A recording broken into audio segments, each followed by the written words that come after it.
श्री सूर्यस्तोत्रम शिवप्रोक्तम। ध्यानं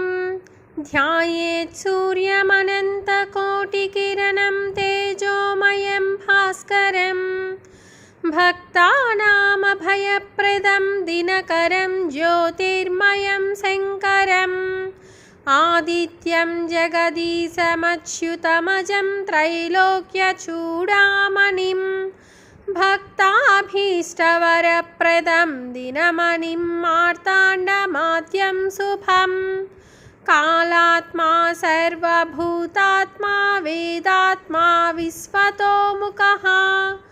जन्ममृत्युजरा व्याधि संसारभयनाशनः ब्रह्मस्वरूप उदये मध्याह्ने तु महेश्वरः अस्तकाले स्वयं विष्णुस्त्रयीमूर्तिर्दिवाकरः एकचक्ररथो यस्य दिव्यः कनकभूषितः सोऽयं भवतु नः प्रीतः पद्महस्तो दिवाकरः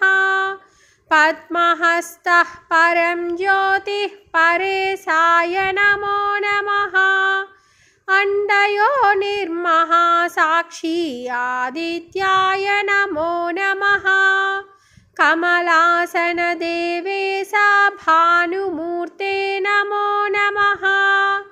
धर्ममूर्तिर्दयामूर्तिर्सत्त्वमूर्तिर्नमो नमः सकलेशाय सूर्याय क्षान्तेशाय नमो नमः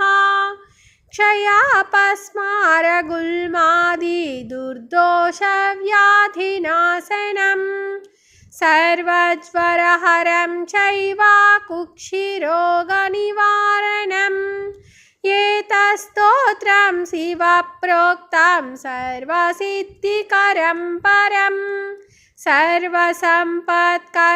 चैव सर्वाभीष्टप्रदायकम्